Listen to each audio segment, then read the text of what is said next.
नमस्कार दोस्तों, स्वागत है आपका अपने channel GK and GS academy पर। दोस्तों, आज से जो है क्लास 9 का साइंस का सीरीज जो है स्टार्ट हो गया है। ठीक है, और सबसे पहले जो है हम लोग चैप्टर 8 यानी गति के बारे में जो है पढ़ेंगे, और यह वीडियो इस चैप्टर का पार्ट 1 है। ठीक है, तो चलिए फ्रेंड, समय की बर्बादी न करते हुए आगे चलते हैं। अब देखिए चैप्टर 8 यानी गति, जिसे इंग्लिश में जो है मोशन कहा जाता है। ठीक है, तो सबसे पहले हम समझते हैं कि गति क्या होता है। ठीक है, अब देखिए किसी वस्तु के द्वारा समय के साथ स्थान परिवर्तन को गति कहते हैं। ठीक है, अब इसको समझते हैं कि क्या होता है। मान लिए यह एक वस्तु है, ठीक है, जो पहले ए स्थान पे है। यह जो है 2 घंटा में जो है बी स्थान पे चला जाता है। ठीक है, 2 घंटा में जो है ए से बी स्थान पे चला जाता है, तो हम लोग जो है कह सकते हैं कि यह जो है गति की अवस्था में है। ठीक है, लेकिन यदि कोई वस्तु ए स्थान पे है और यह 2 घंटा में जो है यह फिर ए स्थान पे ही है। ठीक है, पहले ए स्थान पे था और 2 घंटा बाद भी ए स्थान पे है, 3 घंटा बाद, 4 घंटा बाद यह जो है यही स्थान पे ही है, तो इसको हम लोग कह सकते हैं कि यह विराम में है। ठीक है, तो गति का उल्टा क्या होता है? विराम होता है। ठीक है, तो हम लोगों ने समझा कि गति किसे कहते हैं।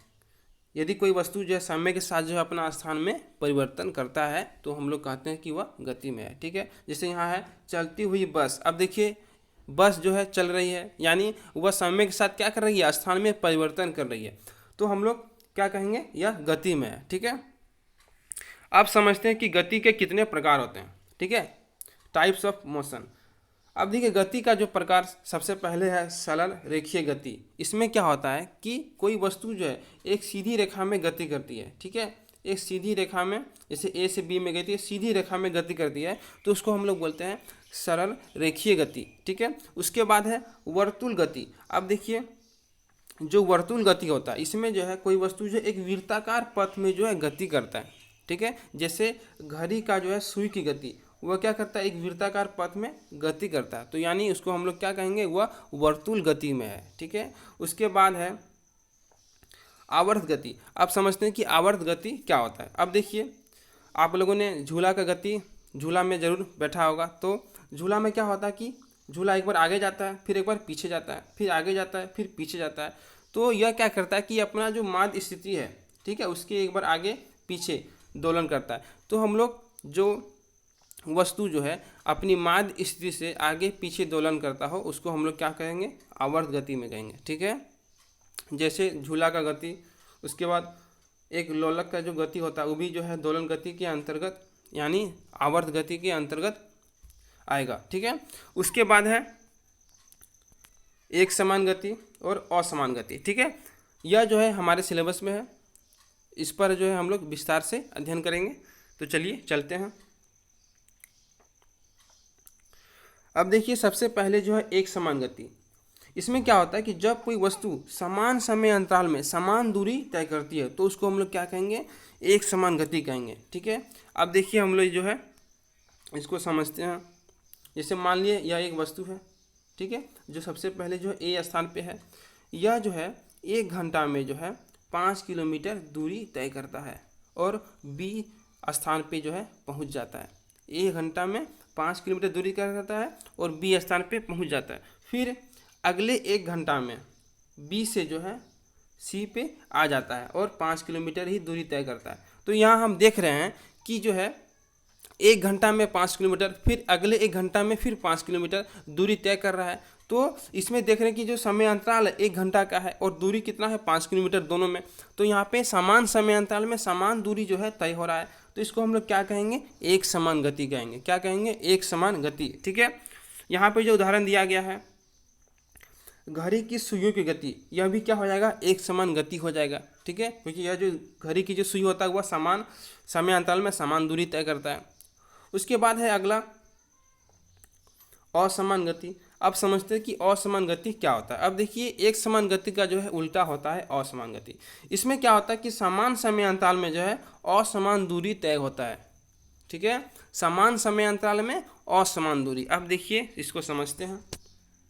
मान लीजिए यह एक वस्तु है जो पहले ए स्थान पे था, फिर यह 1 घंटा में जो है 5 किलोमीटर दूरी तय करता है और बी स्थान पर पहुंच जाता है। उसके बाद बी से जो है सी स्थान पे 7 किलोमीटर दूरी तय करता है और इसको जाने में 1 घंटा लगता है। यहाँ हम देख रहे हैं कि 1 घंटा में पहले 5 किलोमीटर गया, उसके बाद अगले 1 घंटा में जो है वह 7 किलोमीटर दूरी तय किया।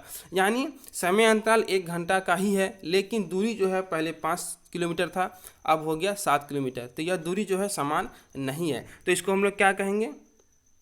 इसको हम लोग असमान गति में कहेंगे। ठीक है। अब देखिए यहाँ पे जो है भीड़ वाली सड़क पर जा रही कार की गति, ये भी क्या हो जाएगा कि जहाँ सड़क पे जो भीड़ होता है तो कभी हम लोग जो है कार को स्पीड चलाते हैं और जब भीड़ होता है वहाँ पे धीरे चलाते हैं। फिर जब आदमी जब सड़क पे नहीं होता है, ठीक है, तो हम लोग क्या करते हैं? कार को स्पीड चलाते हैं। तो इस तरह हम देख रहे हैं कि यह जो कार है कभी स्पीड चलता है, फिर कभी स्लो हो जाता है, फिर स्पीड चलता है, फिर स्लो होता है। तो इसको हम लोग कौन सा गति कहेंगे? असमान गति में कहेंगे। ठीक है। अब आगे चलते हैं। अगला है दूरी यानी डिस्टेंस। अब देखिए दूरी क्या होता है? किसी वस्तु के द्वारा दिए गए समय अंतराल में तय किए गए पथ की कुल लंबाई को दूरी कहते हैं। अब देखिए इसको हम लोग समझते हैं कि क्या होता है। इसमें यही कहा गया है कि मान लीजिए यह एक वस्तु है, ठीक है, यह एक वस्तु है, यह ए स्थान पे था पहले, ठीक है, लेकिन 1 घंटा में जो है यह 7 किलोमीटर दूरी तय किया और बी स्थान पे पहुंच गया। तो यहाँ पे जो है 1 घंटा में जो है यह 7 किलोमीटर जो है चल रहा है, यानी पथ का जो लंबाई कितना हो गया? 7 किलोमीटर। तो जो ए से बी का जो लंबाई होगा कितना है? 7 किलोमीटर। तो इसको हम लोग क्या कहेंगे? दूरी कहेंगे। ठीक है।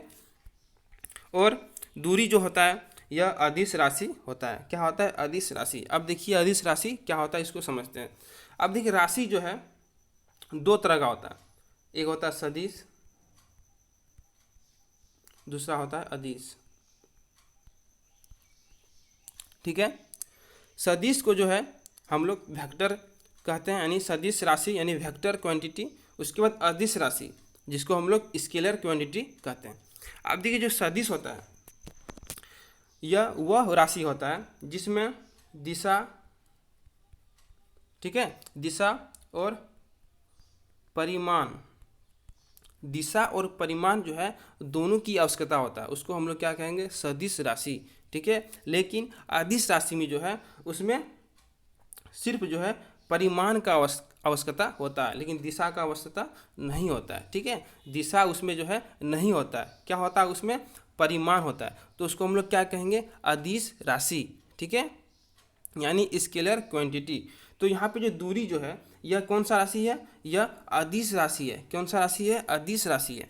अब देखिए इसमें क्या होता है कि यदि हम लोग कहेंगे कि एक वस्तु जो ए से बी में गया 5 किलोमीटर, ठीक है, ए से बी में गया 5 किलोमीटर, तो यहाँ पे यदि हम लोग सिर्फ क्या कहे कि ए से बी गया 5 किलोमीटर, अब ए से बी गया 5 किलोमीटर, आगे गया कि पीछे गया, ठीक है, आगे गया कि पीछे गया, ऊपर गया कि नीचे गया, हमको नहीं मालूम। हमको सिर्फ मालूम है कि ए से जो है ए से बी में गया है 5 किलोमीटर। ठीक है। तो हम लोग क्या कहेंगे कि दूरी क्या है?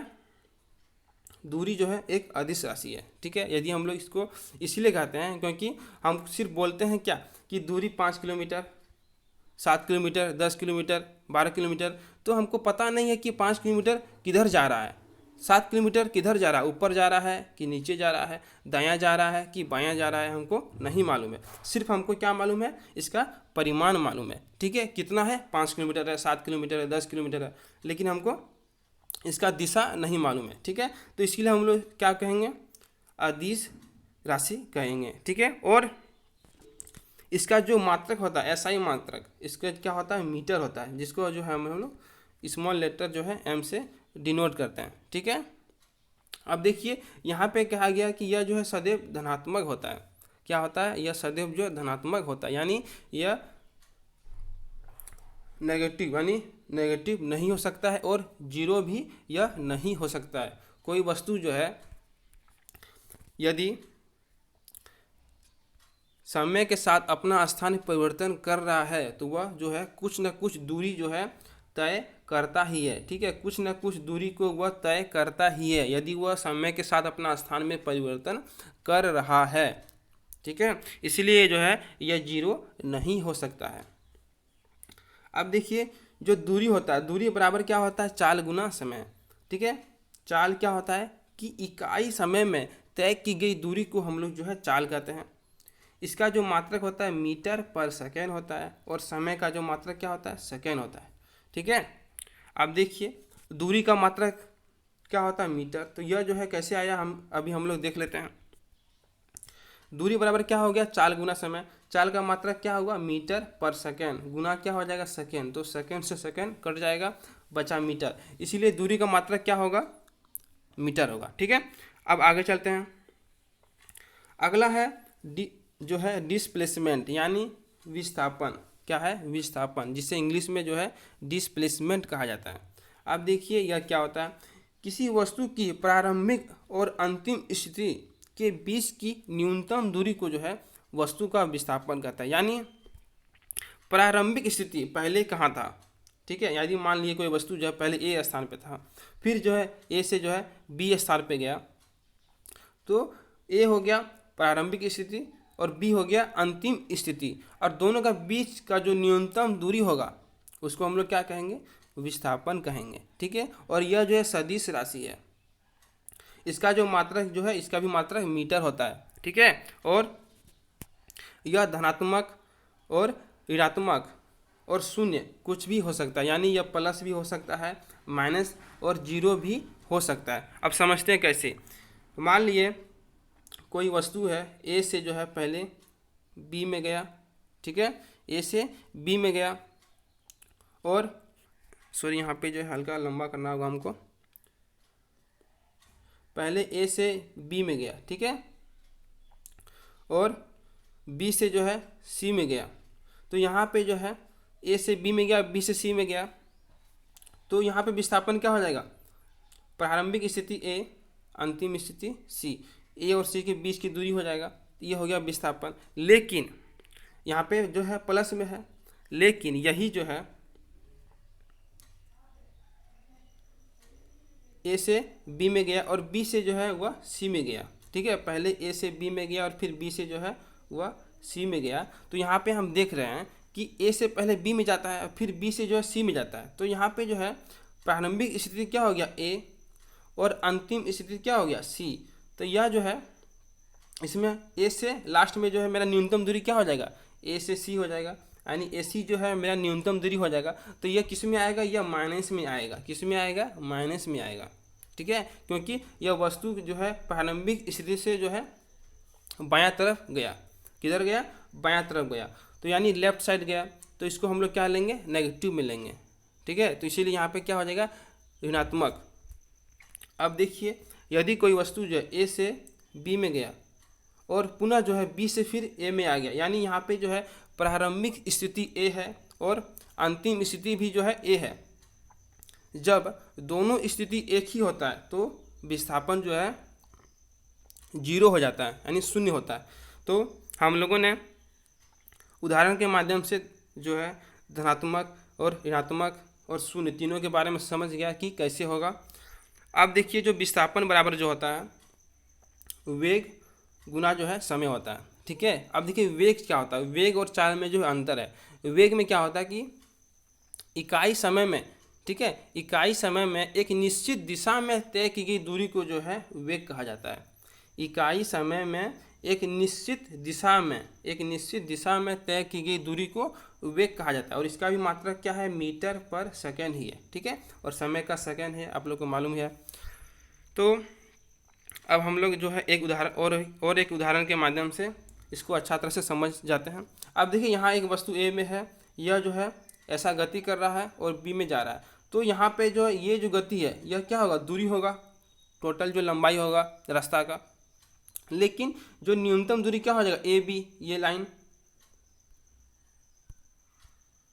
जो लाइन है यह ए बी जो है यह न्यूनतम दूरी हो जाएगा।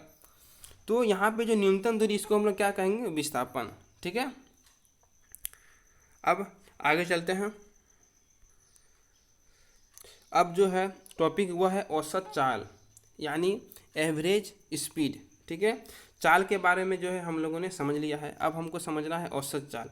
अब देखिए, वस्तु की औसत चाल जो है उसके द्वारा तय की गई कुल दूरी को कुल समय विधि से जो है भाग देकर जो है प्राप्त किया जाता है। अब देखिए, चाल बराबर जो है हम लोगों ने पहले ही जान गया है कि चाल बराबर क्या होता है, दूरी बटा जो है समय होता है। तो औसत चाल में क्या करना है कि तय की गई कुल दूरी, जैसे ए से बी में गया, बी से सी गया, सी से डी गया, तो जितना वह दूरी तय करता है वह हमको पहले ऐड कर देना है। उसके बाद दूरी जो है तय करने में टोटल कितना समय लगा उसको हमको उससे दूरी से भाग देना है। तो हमको क्या प्राप्त हो जाएगा, औसत चाल। ठीक है, अब देखिए अगला है उसके बाद औसत वेग। वेग के बारे में हम लोगों ने जान लिया है, अब समझना है औसत वेग। ठीक है, यानी एवरेज वेलोसिटी। अब देखिए, जो औसत जो वेग होता है,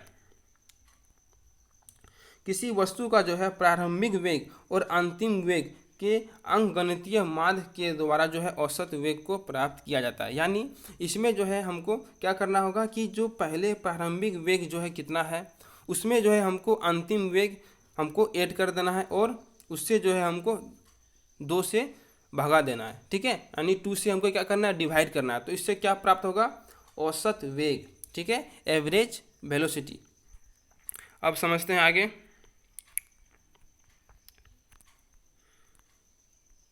अगला है त्वरण यानी एक्सेलरेशन। ठीक है, जिसको जो है हम लोग ए से डिनोट करते हैं। अब देखिए, यह क्या होता है कि वेग में परिवर्तन की दर को जो है त्वरण कहा जाता है। यानी किसी इकाई समय में जो है वेग में जो परिवर्तन होता है उसको हम लोग क्या कहेंगे, त्वरण कहेंगे। ठीक है, अब देखिए, जो त्वरण बराबर क्या हो जाएगा, वेग में परिवर्तन बटे क्या हो जाएगा, लिया गया समय, यानी कितना समय लगा। जैसे मान लीजिए पहले 5 किलोमीटर था, 5 किलोमीटर प्रति घंटा था, अब जो है 10 किलोमीटर प्रति घंटा हो गया। तो 5 किलोमीटर प्रति घंटा से 10 किलोमीटर प्रति घंटा होने में कितना समय लगा, उसको जो है हम लोग किससे निकालेंगे, त्वरण कहेंगे। क्या कहेंगे, त्वरण। ठीक है, अब देखिए, यदि एक वस्तु जो है उसका वेग प्रारंभिक वेग क्या है, u है। ठीक है, u से जो है t समय में जो है वह v हो जाता है। तो उसको जो है हम लोग त्वरण कैसे निकालेंगे, तो a बराबर क्या हो जाएगा, a बराबर v minus u by t. ठीक है, अब देखिए, इसको जो है आपको याद रखना है, a इक्वल टू क्या हो जाएगा, v minus u by T.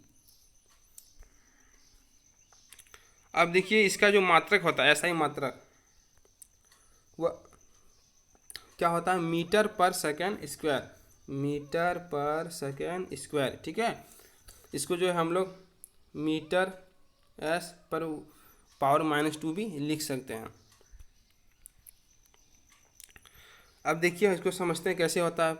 हम लोग को पहले मालूम है कि भी का क्या होता है, मीटर पर सेकेंड, और नीचे में भी क्या हो जाएगा, सेकेंड। तो यानी क्या हो जाएगा, मीटर पर सेकेंड स्क्वायर। ठीक है, मीटर पर सेकेंड स्क्वायर, आकि नीचे में सेकेंड 2 बार है तो इसका सेकेंड का क्या हो जाएगा, स्क्वायर हो जाएगा। ठीक है, अब देखिए, यहाँ कहा गया है कि यदि त्वरण वेग की दिशा में है तो यह धनात्मक लिया जाता है। यानी जैसे मान ली कोई वस्तु का जो वेग जो है दाईं ओर है और उसका त्वरण का दिशा भी जो दाईं ओर है, तो हम लोग क्या करेंगे कि ए को जो है हम लोग प्लस में लेंगे, धनात्मक लिया जाता है। लेकिन यदि त्वरण और वेग का विपरीत दिशा में, यानी मान लें कि कोई वस्तु जो है दाईं ओर उसका वेग है, लेकिन जो है त्वरण जो है वह बाईं ओर है। ठीक है, त्वरण क्या है, वह बाईं ओर है।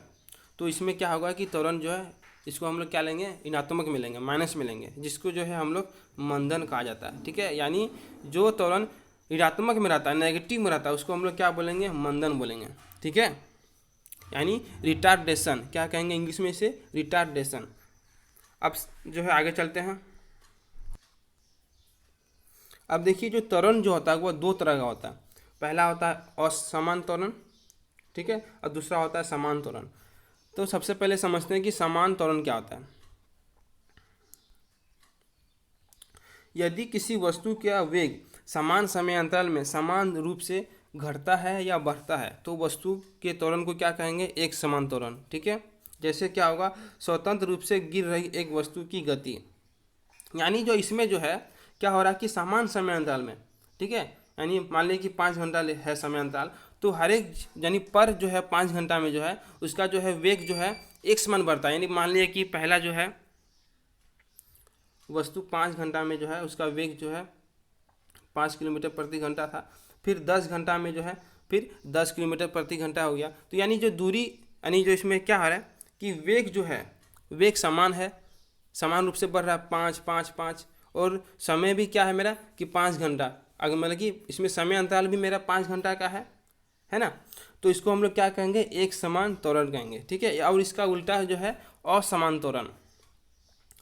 यदि किसी वस्तु का वेग जो है समान समय अंतराल से असमान रूप से बढ़ता है तो इसको हम लोग क्या कहेंगे, यानी बढ़ता है या घटता है यानी बदलता है, ठीक है। इसको हम लोग क्या कह सकते हैं कि परिवर्तित होता है, बढ़ना या घटना, लेकिन क्या होना चाहिए, समान रूप से होना चाहिए। तो हम लोग क्या कहेंगे, समान त्वरण। लेकिन यदि बढ़ना और घटना जो यानी परिवर्तित जो मान हो रहा है वह असमान रूप से हो रहा है, जैसे पहले 5 किलोमीटर प्रति घंटा बढ़ा, फिर 7 किलोमीटर बढ़ा, फिर 15 बढ़ गया, तो इससे क्या होगा कि इसको हम लोग असमान त्वरण कहेंगे। लेकिन यदि 5 किलोमीटर प्रति घंटा बढ़ रहा है, फिर 5 किलोमीटर प्रति घंटा, तो इसको क्या कहेंगे, समान त्वरण कहेंगे, ठीक है। तो देखिए इसका उदाहरण में क्या होगा, यदि एक कार सीधी सड़क पर चलते हुए समान समय अंतराल में असमान दूरी से चाल को परिवर्तित करती है तो उसको हम लोग क्या कहेंगे, असमान त्वरण। यानी पहले 5 किलोमीटर प्रति घंटा हो गया, फिर 7 हो गया, फिर 8 हो गया, तो इसको हम लोग क्या कहेंगे, असमान त्वरण, ठीक है। तो दोस्तों आज के लिए इतना ही, अब मिलेंगे अगले वीडियो में कुछ नया जानकारी के साथ, ठीक है। यदि आप लोगों को यह वीडियो अच्छी लगी तो इसे ज़्यादा से ज़्यादा लाइक करें, शेयर करें और इस चैनल को सब्सक्राइब करना ना भूलें, क्योंकि यही हमारे मेहनत का फल होता है। और यदि आप लोग इसका नोट्स चाहते हैं तो नीचे डिस्क्रिप्शन में लिंक दिया गया है, आप वहां जाके हमारे टेलीग्राम चैनल को सब्सक्राइब कर सकते हैं, वहां आपको सारी नोट्स प्रोवाइड की जा रही है, ठीक है फ्रेंड। तो आज के लिए इतना ही, अब मिलेंगे अगले वीडियो में, तब तक के लिए बाय, थैंक यू।